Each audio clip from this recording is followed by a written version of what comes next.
Halo Sobat Cerdas, kembali lagi bersama kami dalam acara Cerdas dengan cerita tambah cerdas.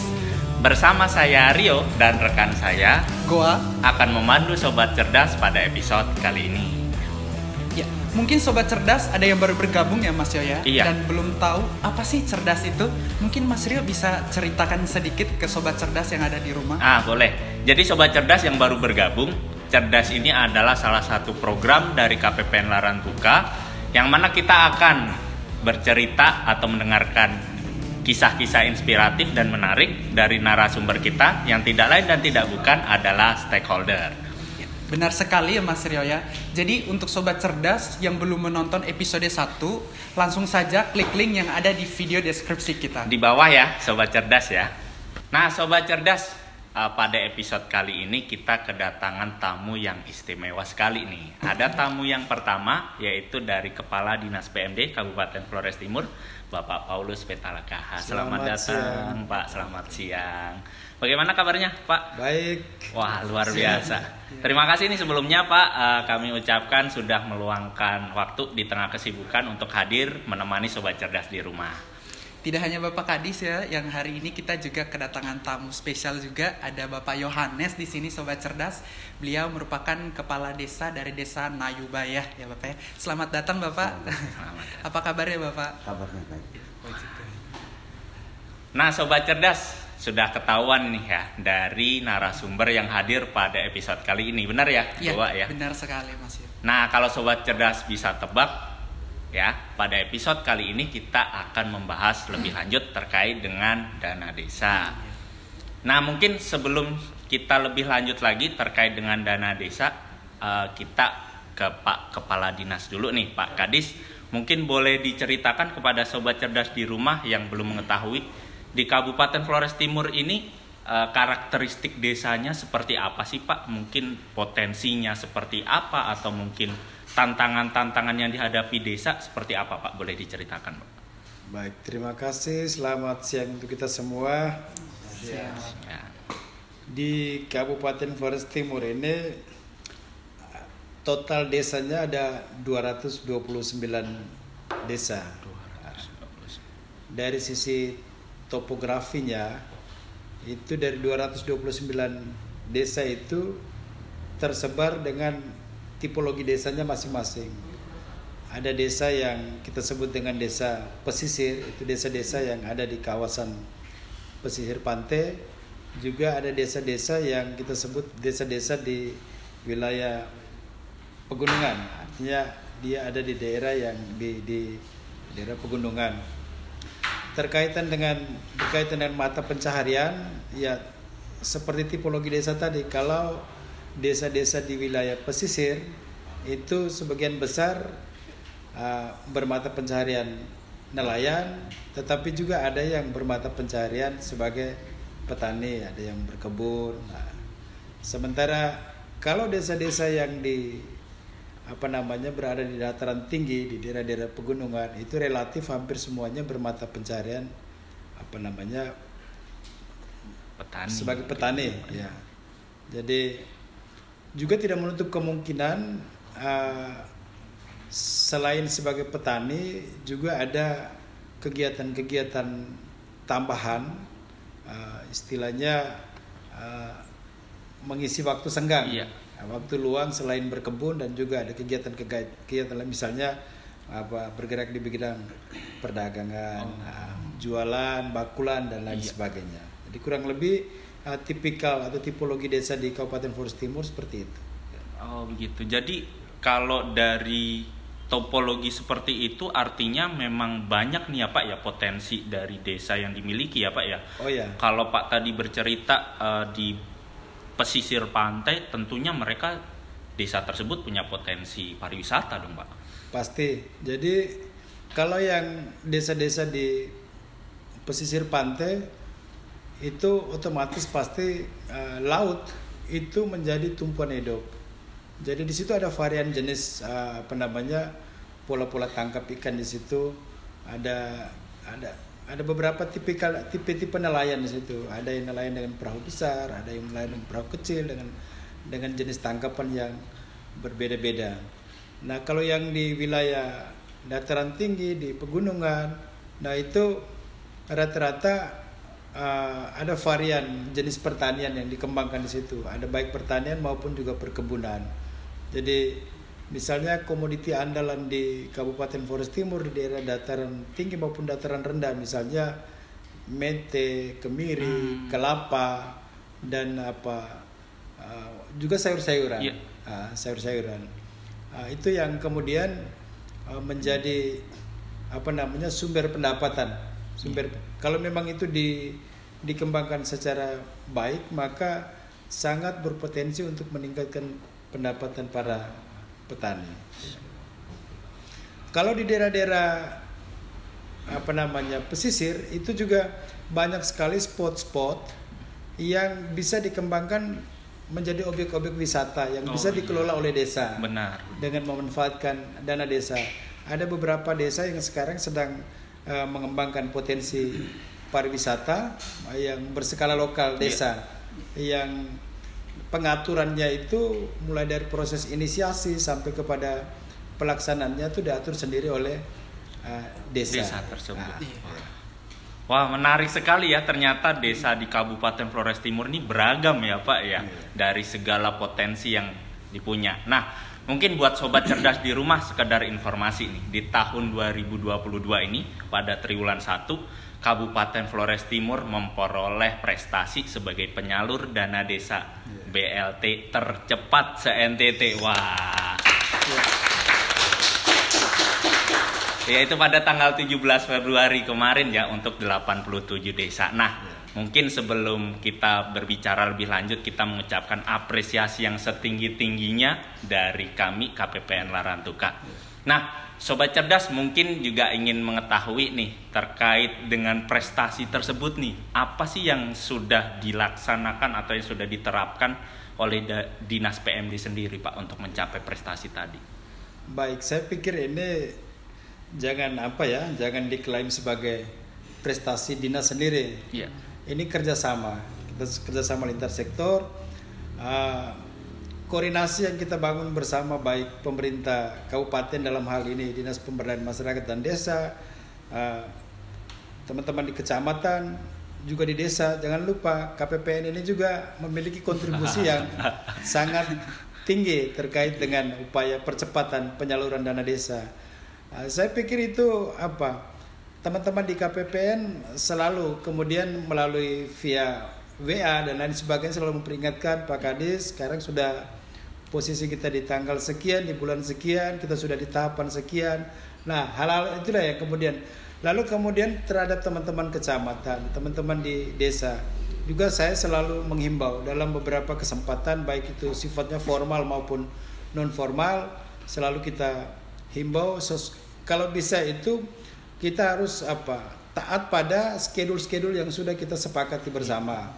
Nah, keuntungan kita adalah di tahapan perencanaan, seluruh dokumen perencanaan yang menjadi tuntutan untuk sebagai syarat pencairan dana desa itu, ya syukur karena teman-teman di desa rata-rata bisa menyelesaikan tepat waktu.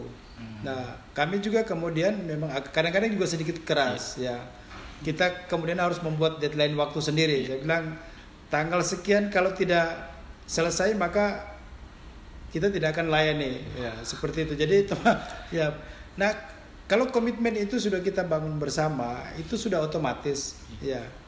Apalagi sekarang kan terkait dengan syarat pencairan dana desa ini dan penyaluran ini tidak lagi sesulit dulu. Kalau sekarang kita cukup dengan di tahap pertama cukup dengan penetapan APBD saja sudah bisa disalurkan. Nah, lalu dulu harus istilahnya berkelompok dulu. Jadi sekian desa dulu baru kita ajukan satu kali. Sekarang tinggal kalau desa mau cepat hari itu masuk kita proses, hari itu kita cairkan. Nah, ini yang yang sebenarnya kalau momentum ini kalau kita bisa manfaatkan, saya pikir semua desa pasti akan tepat waktu. Ya, karena prinsipnya siapa yang cepat, siapa yang lebih dahulu dicairkan anggarannya.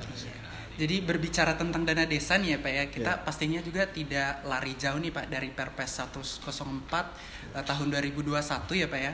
Khususnya pada pasal 5 ayat 4 itu tentang penggunaan dana desa di tahun 2022. Nah, di sini kan kita punya banyak rinciannya juga ya Pak ya. Di mana dana desa itu ada khusus untuk jaminan sosial. Dalam hal ini BLT desa 40% ya Pak ya. Terus ada juga untuk ketahanan pangan dan juga hewani. Itu ada 20% juga. Ada juga untuk dana COVID yang 8% serta prioritas lainnya itu Pak. Nah, di desa sendiri juga kan sekarang lagi booming juga ya Pak ya, tentang BUMDes gitu ya. Kira-kira dari BUMDes ini Pak, prioritas unggulan apa sih Pak yang mau diangkat gitu dari semua yang Bapak sebutkan tadi? Kan ada perkebunan, habis itu ada bidang perikanan juga. Kira-kira apa sih Pak yang menjadi prioritas yang bisa diangkat sehingga taraf hidup di desa itu semakin baik gitu Pak? Baik, jadi sebenarnya Badan Usaha Milik Desa ini sebenarnya sebuah lembaga yang kalau memang ditilik secara baik, sebenarnya dia memiliki daya dobrak yang tinggi, daya ungkit yang tinggi terkait dengan upaya peningkatan ekonomi masyarakat. Kalau di Flores Timur ini secara keseluruhan itu sudah kurang lebih sekitar 90-an desa yang sudah membentuk badan usaha milik desanya. Nah, dari 90-an lebih desa yang telah membentuk badan usaha milik desa itu jenis usahanya bervarian.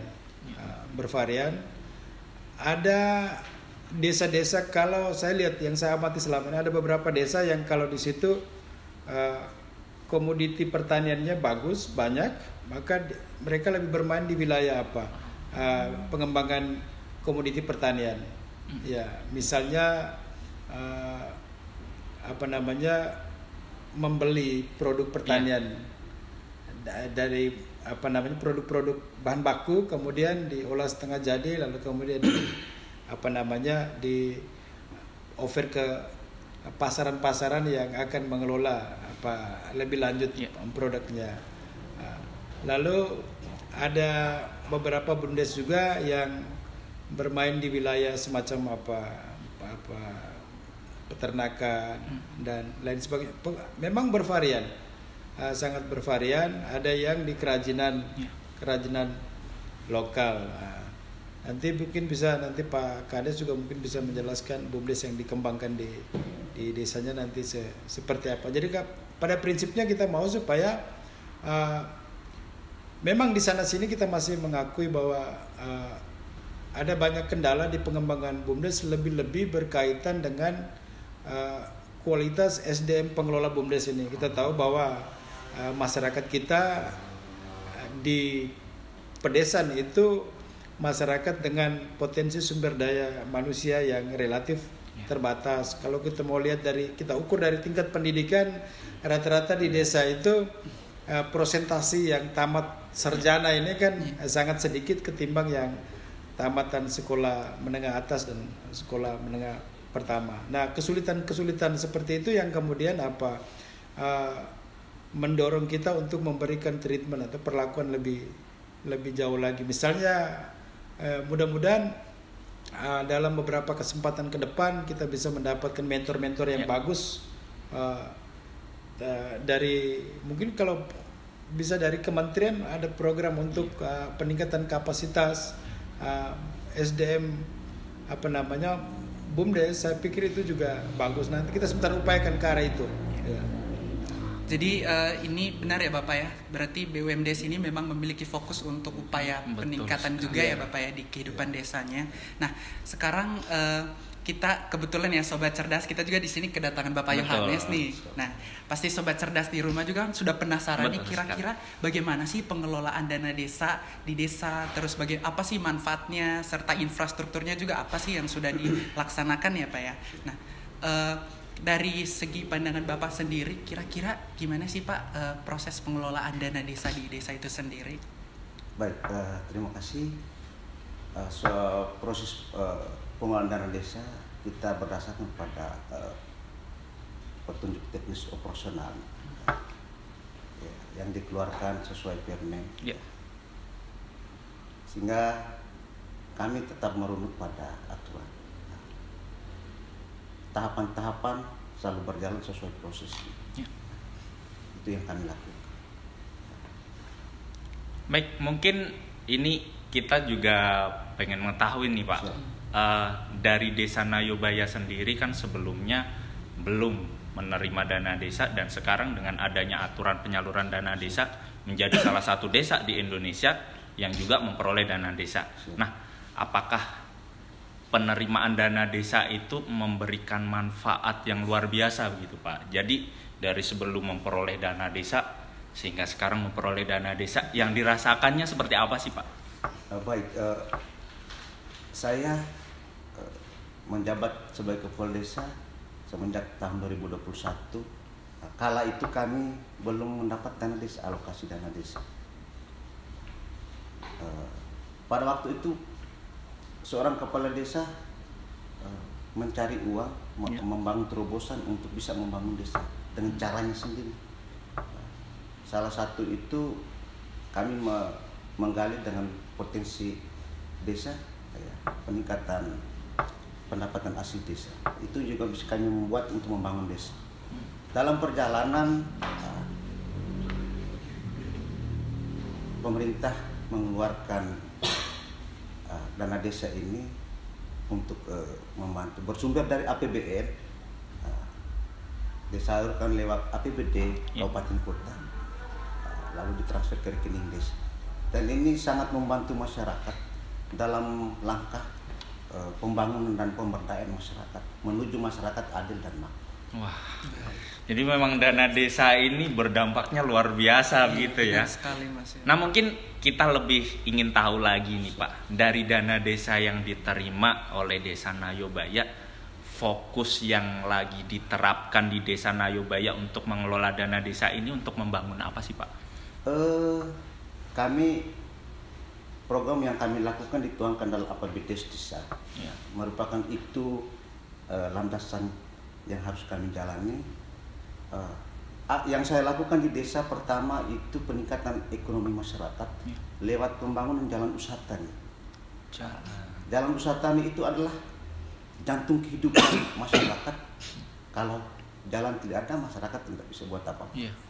Sehingga terobosan yang saya lakukan membuka jalan usaha tani, dan alhasilnya masyarakat sangat puas untuk memakai jalan itu, bisa memobilisasi alat barang dari kebunnya. Wah, berarti memang ini upaya yang sangat bagus ya, dari salah satu contoh desa Nayobaya di Kabupaten Flores Timur, bahwasanya infrastruktur yang dibangun dari dana desa bisa berdampak luas, bahkan tidak hanya dari sektor usaha, tapi benar-benar juga untuk sektor-sektor yang lain juga berdampak. Dan ini juga berkat usaha dan kerja keras dari pemerintah desanya juga ya. Pak, saya tambahkan sebentar ya. Boleh. Nah, ini saya pikir diskusi kita menarik. Tadi juga disentil soal kira-kira manfaat dana desa itu seperti apa, lebih-lebih untuk desa. Sekarang saya mau paparkan sedikit grafik perkembangan desa pasca dana desa. Jadi dana desa ini kan efektif mulai diberlakukan tahun 2015 sampai dengan saat ini tahun 2022. Di Kabupaten Flores Timur itu dari 229 desa itu sudah terjadi perubahan indeks desa membangunnya cukup signifikan. Saya bisa paparkan datanya di tahun 2016. Ini data dari tahun 2016. Itu status desa mandirinya itu masih 0. Belum ada desa yang berstatus desa mandiri.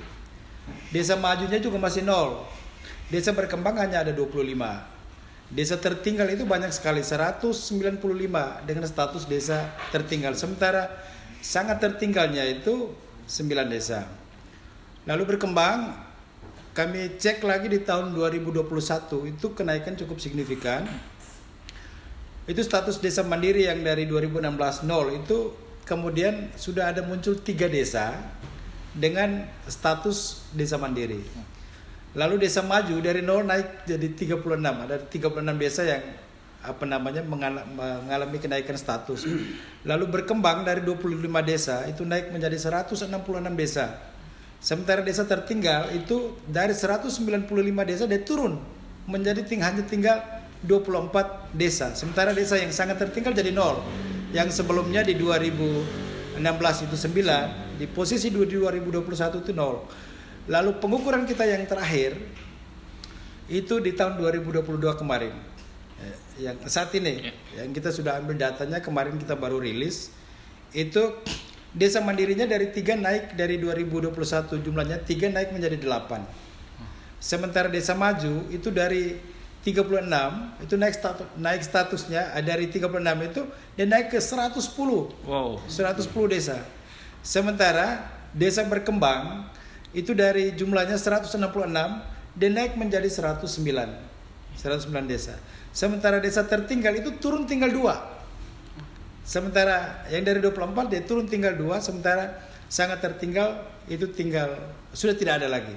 Jadi ini sebenarnya dari data-data yang ada itu bisa kita simpulkan bahwa ternyata dana desa yang disalurkan oleh pemerintah pusat ke desa itu memang manfaatnya cukup luar biasa, sangat signifikan. Iya. Jadi karena kalau kita mengukur kemajuan sebuah desa ya alat ukur kita menggunakan parameter IDM, Indeks Desa Membangun. Iya. Jadi ini yang kita pakai. Jadi kemudian apa yang bisa kita simpulkan bahwa kita harus jujur mengatakan bahwa dana desa ini sangat-sangat bermanfaat untuk desa.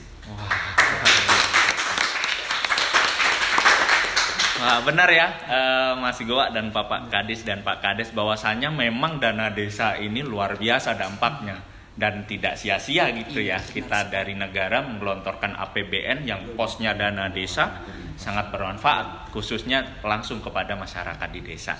Nah, mungkin izin Pak Kades dan Pak Kadis, berdasarkan data yang kami terima, kalau tadi di triwulan 1 memang Kabupaten Flores Timur menjadi penyalur tercepat untuk BLT non desa sebagaimana berjumlah 87 desa. Tapi di sini ada poin penting nih Pak, bahwasanya antara penyaluran di triwulan 1 dengan triwulan 2 ada rentang waktu yang sangat jauh Pak. Jadi di triwulan 2 pencairannya membutuhkan waktu 131 hari dan itu waktu yang sangat lama. Nah mungkin mohon izin Pak, tanggapannya Bapak, apakah ada kendala yang dihadapi gitu bahwasanya yang bisa berdampak kepada lamanya proses pengajuan di triwulan kedua? Ya, itu memang karena syarat pencairan di tahap 2 ini kan kita butuh juga ada beberapa syarat tambahan, misalnya seperti laporan. Nah, memang wajar sekali ada kendala agak terlambat sedikit. Memang kecepatan desa-desa membuat laporan pertanggungjawaban ini yang agak lambat. Memang di desa itu ada sekian banyak desa yang memang kemudian terjebak dalam problem-problem, masalah-masalah, misalnya ketidakharmonisan hubungan antara kepala desa dengan perangkat desa, kepala desa dengan BPD, sehingga seringkali aspek teknis administratifnya ini seringkali dihambat oleh pekerjaan. Lalu juga mungkin ada kendala pekerjaan-pekerjaan yang karena memang melambat. Dieksekusi pekerjaan di lapangannya itu tidak sesuai dengan schedule rencana awalnya.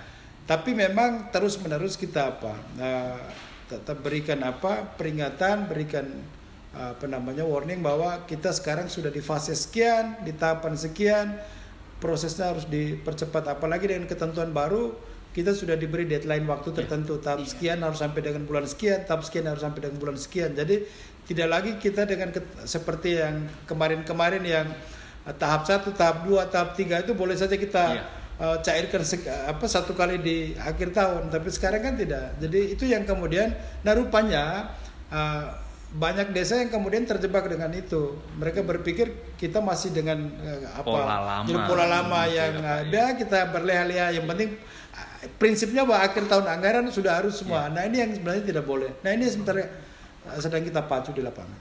Nah mungkin dari Pak Kades sendiri nih, apakah laporan pertanggungjawaban desa menjadi salah satu faktor utama juga nih Pak, menjadi kendala utama di desa Bapak? laporan itu adalah kewajiban pemerintah dalam pengelolaan anggaran desa. Nah, kalau di desa saat ini laporan tahap 1 sudah. Wah. Lalu transferan tahap 2 sudah. Ya. Sudah sementara direalisasikan. Ya. Ya. Jadi progres yang itu selaku kepala desa saya selalu menekan pada aspek percepatan pengelolaan sehingga cepat prosesnya tahap berikutnya. Iya benar sekali ya Pak ya, karena sobat cerdas di rumah, karena kalau kita sudah menyelesaikannya secara tepat waktu, otomatis tahap berikutnya juga akan semakin lancar. Betul, ya Pak ya. Betul sekali, dan memang perlu sinergi ya dari masing-masing perangkat desa ini untuk menyukseskan dana desa. Nah mungkin pertanyaan terakhir nih kepada Pak Kadis terkait dengan kendala yang dihadapi tadi, khususnya dalam rangka penyusunan laporan realisasi tadi. Apakah nanti ke depan ada langkah strategis yang akan diterapkan atau mungkin ada upaya-upaya khusus itu dari Dinas PMD sendiri sebagai badan koordinator dari desa-desa yang ada di Kabupaten Flores Timur? Itu seperti apa Pak? Boleh diceritakan Pak? Baik, jadi beberapa kesempatan kemarin sekitar seminggu yang lalu itu memang saya menggunakan pola jemput bola. Jadi saya turunkan semua staf saya di kantor ke desa-desa. Mereka berpusat di kecamatan sehingga pelayanannya lebih dekat. Jadi nanti kita sudah bangun komunikasi dengan camatnya, Pak Camat, tanggal sekian kami ada di wilayah kecamatan ini, mohon supaya semua desa-desa yang sudah menyiapkan laporannya itu segera. Jadi kita cut waktunya supaya dipercepat. Jadi nanti kita bikin jadi pembagian waktu. Jadi kecamatan ini tanggal sekian, kecamatan ini tanggal sekian, kecamatan ini tanggal sekian, supaya lebih dari itu kita tidak akan layani. Nah ini yang kemudian memacu mereka supaya tetap dengan pengalaman kami tahun-tahun sebelumnya itu kami menggunakan deadline waktu dan kita pasang sampai jam 12.00 di atas jam 2. Jadi kami juga melayani sampai jam 24.00. Iya, kami tunggu di kantor itu sampai dengan jam 12 malam. Selebihnya itu kita sudah ancam. Kalau lebih dari itu tidak akan kami layani. Sehingga ada desa juga jam 11, jam 12 itu masih datang ke kantor. Nah itu yang kemudian berdampak cukup signifikan berkaitan dengan upaya percepatan penyaluran dana desa. Iya, berarti memang upaya-upaya dari Dinas PMD ini lebih ke komitmen ya gua ya dan sobat cerdas ya. Bagaimana cara mendorong nih supaya desa juga ikut berkontribusi dalam rangka menyukseskan dana desa. Nah, mungkin terakhir nih Pak Kadis, kami dari Kementerian Keuangan, khususnya dari Kanwil Direktorat Jenderal Perbendaharaan Provinsi Nusa Tenggara Timur, kita punya platform nih Pak. Kita ada buku atau majalah terkait dengan penyaluran dana desa. Nah, mungkin barangkali nih terkait dengan dana desa di Kabupaten Flores Timur tentunya ada cerita success story. Nah, mungkin kita mengajak Bapak nih, kalau bisa nanti Bapak tuangkan dalam artikel 1 atau 2 halaman, hitung-hitung sebagai sarana promosi nih Pak. Promosi di desa tersebut punya potensi apa yang bisa dikenal oleh masyarakat yang lebih luas, atau bahkan juga sebagai sarana untuk berbagi tips and triknya dari salah satu desa yang sudah sukses supaya nanti bisa diterapkan di desa-desa yang lain. Bagaimana Pak? Bisa ya Pak ya? Bisa. Nanti kami tunggu ya Pak ya untuk kami teruskan ke atasan. Nah, bagaimana sobat cerdas di rumah, menarik ya cerita kali ini ya. Kalau kita teruskan nih panjang lebar mungkin ya. Nah, sebelum kita tutup acara pada episode kali ini, kami ucapkan terima kasih banyak kepada Bapak Kadis PMD Kabupaten Flores Timur dan Bapak Kepala Desa Nayubaya atas luangnya waktu untuk hadir di episode kali ini. Dan juga kami mengucapkan terima kasih banyak kepada Kepala KPP Larantuka Bapak Nenga Santi yang telah mendorong kami untuk menginisiasi adanya episode pada hari ini. Nah sobat cerdas di rumah, pengen tahu dong tentunya dengan cerita-cerita menarik di episode selanjutnya. Jangan lupa share, komen, like, dan subscribe di bawah. Dan juga masih tetap di acara Cerdas dengan cerita tambah cerdas.